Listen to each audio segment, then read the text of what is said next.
Hello everybody and welcome back to my channel. तो आज हम स्टार्ट करने वाले हैं क्लास 7 सिविक्स का chapter number 2। Name of the chapter is role of government in health and ये यूनिट 2 का चैप्टर है जिसका नाम है स्टेट गवर्नमेंट। तो आज हम क्या पढ़ने वाले हैं? आज हम पढ़ेंगे सबसे पहले तो कि स्टेट गवर्नमेंट की डेफिनेशन क्या है, हेल्थ की डेफिनेशन क्या है। तो बेसिकली पूरा वीडियो इंट्रोडक्शन पे जाएगा, 2 पेजेस जितना ही एक्सप्लेन करूंगी। तो वीडियो शॉर्ट है और डिटेल्ड वे में समझाऊंगी, डोंट वरी। ये चैप्टर भी बहुत आसान है, इसको भी जल्दी से खत्म कर दूंगी मैं। तो चलिए स्टार्ट करते हैं चैप्टर को।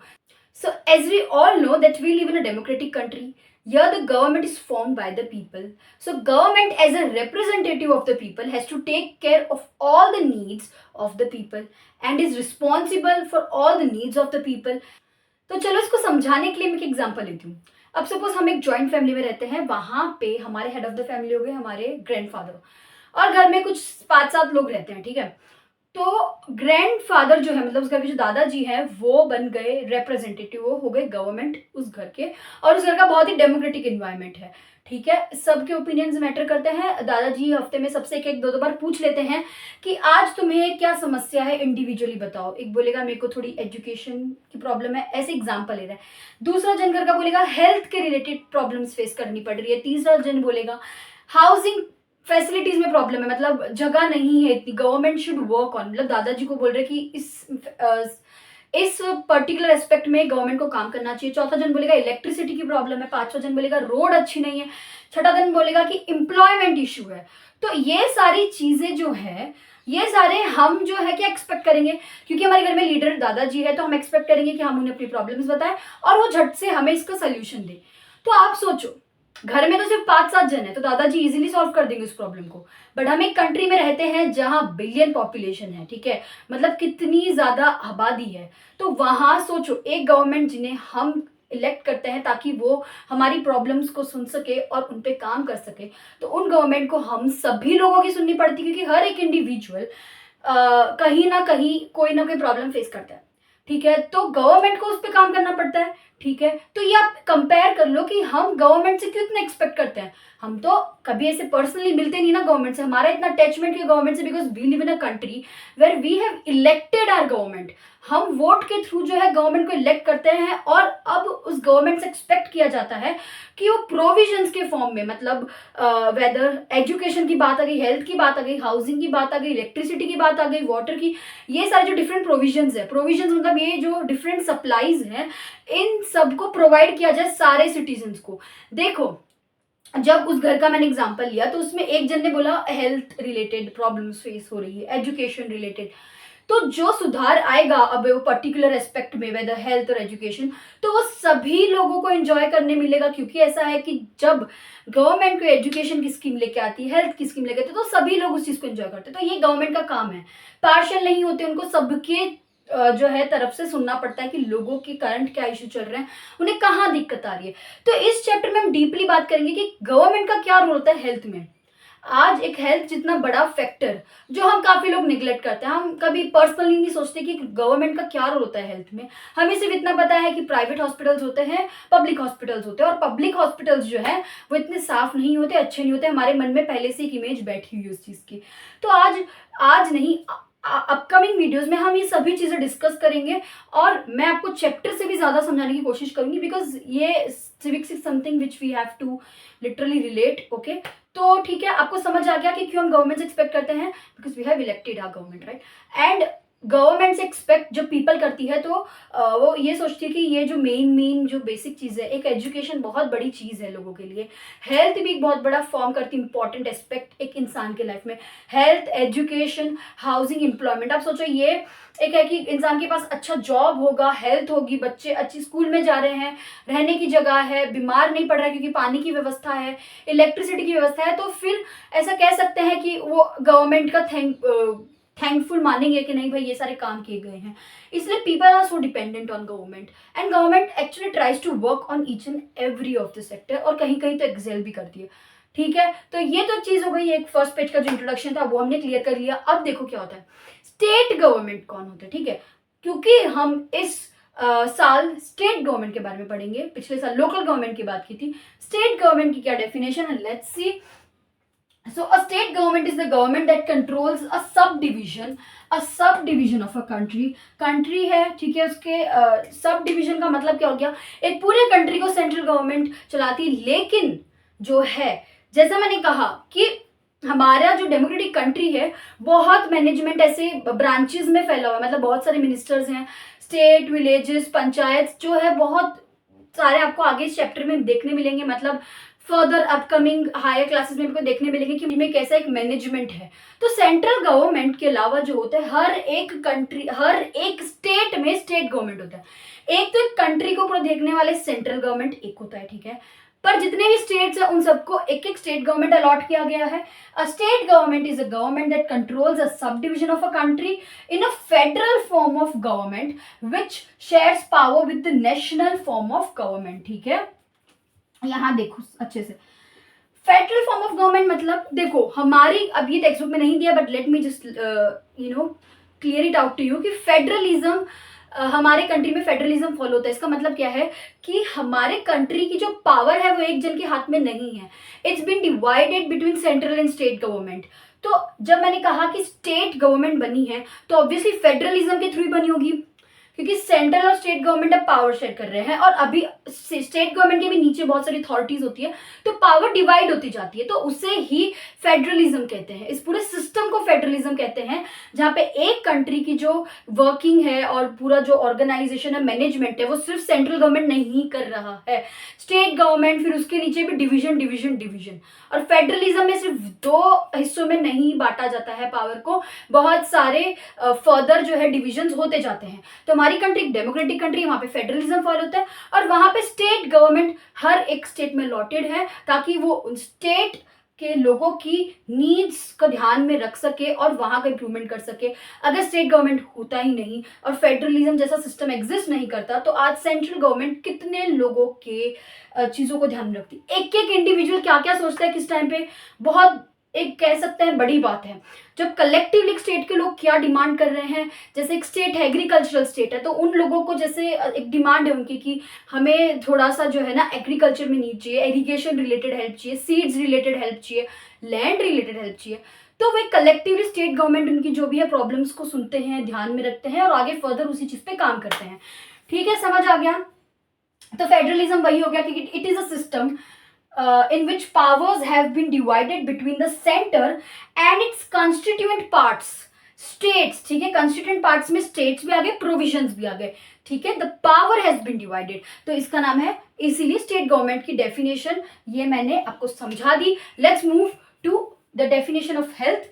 आई होप आपको ये समझ आ गया हो। Please have a look over here and you can also take a screenshot. ठीक है, चलिए देखते हैं कि हेल्थ का मीनिंग क्या है, जिसके ऊपर पूरा चैप्टर है। तो आपके हिसाब से हेल्दी होना और अनहेल्दी होने का क्या डेफिनेशन है? अब देखो, ये हेल्थ एक बहुत ही ब्रॉडर टॉपिक है, इसमें बहुत सारी चीज़ें कवर की जा सकती है, लेकिन इन जनरल में आपको अगर एक बहुत ही एकदम अच्छा सा लोकल एग्जांपल दूँ तो यही है कि हम अपने घरों में और अपने इंडिया में भी काफ़ी एग्जाम्पल से देखते हैं कि आंटी जी की हेल्थ अच्छी नहीं चल रही है, इनको अर्थराइटिस की प्रॉब्लम हो गई है, इनको जो है मोतियाबिंद हो गया, हम देख के आते हैं, मतलब मिलने जाते हैं इनसे, इनको डायबिटीज, थायराइड, ये जो भी है पर्टिकुलर एग्जांपल ले लो, इमेजिनरी आंटी भाई ऐसी कोई नहीं, इनको सारी दिक्कतें एक कोई हो गई, मैं बता रही, तो हम क्या रिफर करते हैं कि इनकी हेल्थ अच्छी नहीं है।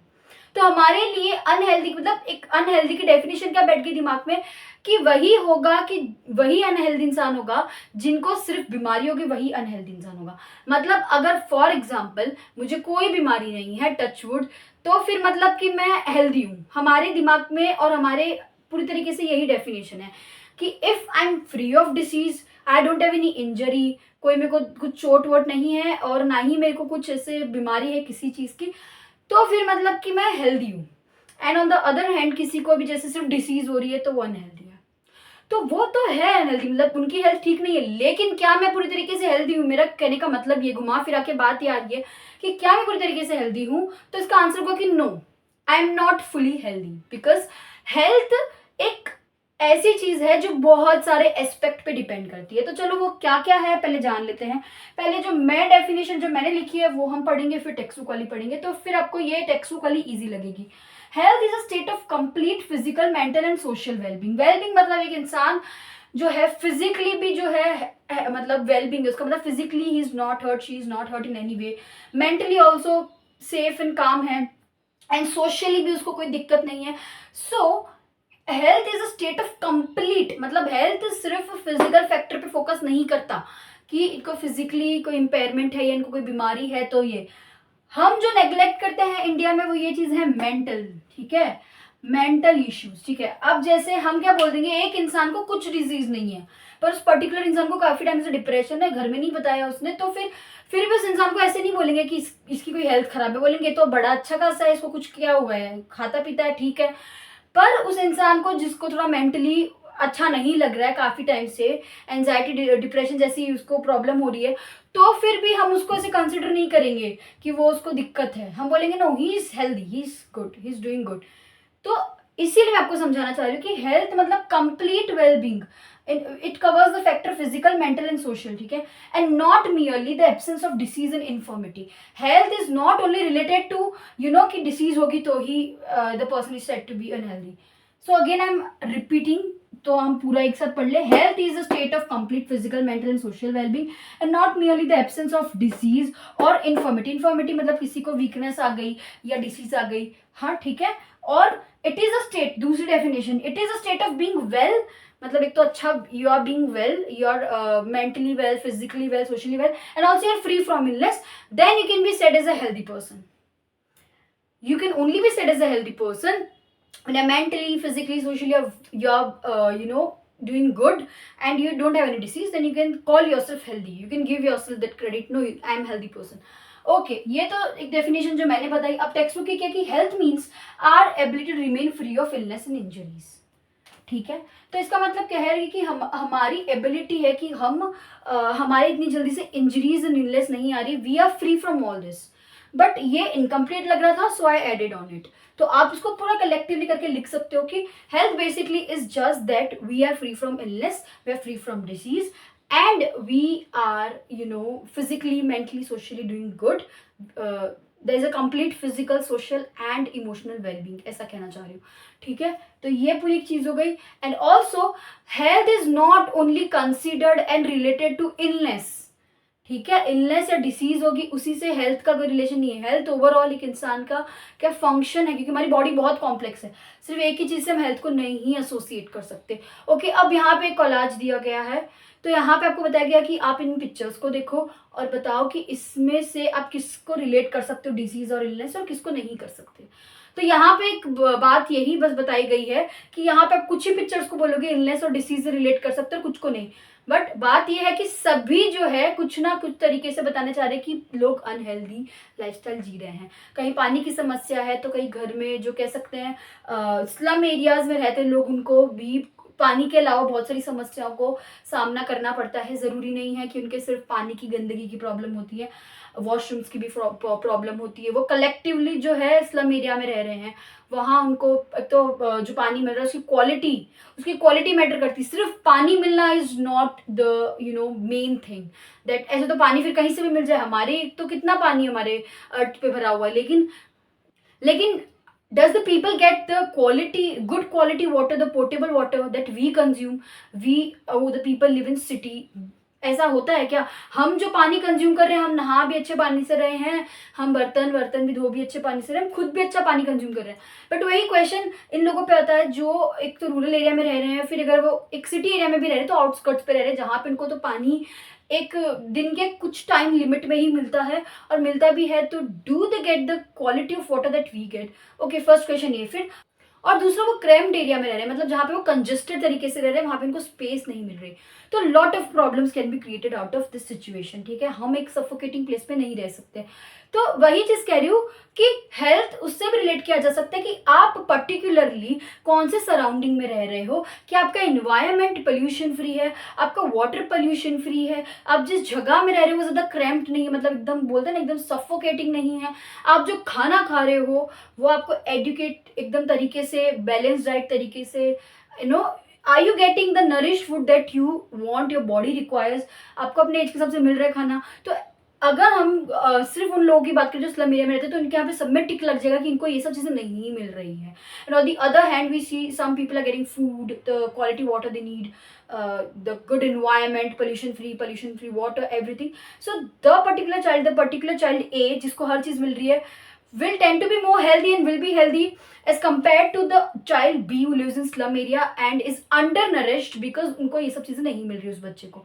ठीक है, तो इसीलिए हेल्थ का डेफिनेशन आपको समझ आ गया होगा कि it is not just only related to disease, की आपकी डिजीज होगी तो that is only the association of health. आपके हेल्थ में ये सारी चीज़ें भी कवर होती है. आप जब हेल्थ की बात करते हो तो ये सारी चीज़ें भी कवर होती है कि आप कहाँ रह रहे हो, आपका एनवायरनमेंट कैसा है, हर चीज़ है. ठीक है, अगर हम एक देखो हेल्थ का दूसरा ये भी तरीका है कि हम उसको डिफाइन करें कि अगर मैं एक स्ट्रेसफुल लाइफस्टाइल जी रही हूँ जहाँ मैं बहुत प्रेशर वर्कलोड में जी रही हूँ, मतलब मेरे पास सब कुछ है, खाने को अच्छा है, मतलब अच्छे तरीके से रह रही हूँ मैं, कुछ ऐसा नहीं है कि बहुत ही पैक्ड घर में रह रही हूँ, खाने पीने को सब अच्छा है, but I am not able to work properly because मैं बहुत ही स्ट्रेस्ड एनवायरनमेंट में रह रही हूँ, मेरा mind is not getting the oxygen, the space that it needs. तो इसका मतलब फिर I am healthy? I am asking you, am I healthy? Comment में बताओ. No, I am not healthy, मैंने बता दिया. लेकिन बट फिर भी give me the reason why I'm not healthy. So what you'll write? You will write the definition because health is something which includes all these aspects: your physical well-being, your social well-being, your emotional well-being, everything, your mental well-being, right? So that is what I wanted to explain throughout this chapter. And also कुछ point नहीं miss हो रहा है, just let me check. And we all need to live without mental strain, and we all want to live a stress less not stressful life. हमें सभी को अपनी life में स्ट्रेस कम चाहिए, हमें कुछ ये सब चीज़ें नहीं चाहिए, इसलिए people are shifting to yoga nowadays more. तो finally they understanding the importance of yoga. So it is just that environment matters, the food that you consume, the environment that you breathe in, the place where you live, and also the thoughts. If you are having stressful thoughts and if you are not doing mentally good, then also you're not healthy. ठीक है, so I hope आपको ये समझ आ गया होगा. This is all for the video. We'll meet in the next video, and also please keep your notes ready. Okay आप हमेशा जब भी मेरे लेक्चर में पढ़ते हो तो प्लीज़ आप अपने नोट्स साथ ही साथ बना लिया करो, क्योंकि ये तो 2 पेज की बात है. आगे आगे आप जब चैप्टर में आगे आगे पढ़ोगे तो आपको और भी नोट्स जो है मिलते जाएंगे. जैसे जो बोर्ड पे लिखा रही हूँ यही नोट्स हैं. एंड अगेन आपको कोई भी क्वेरी है चैप्टर के रिलेटेड, just ask me in the comment section. Feel free to ask. And also तब तक लिए all the best and bye.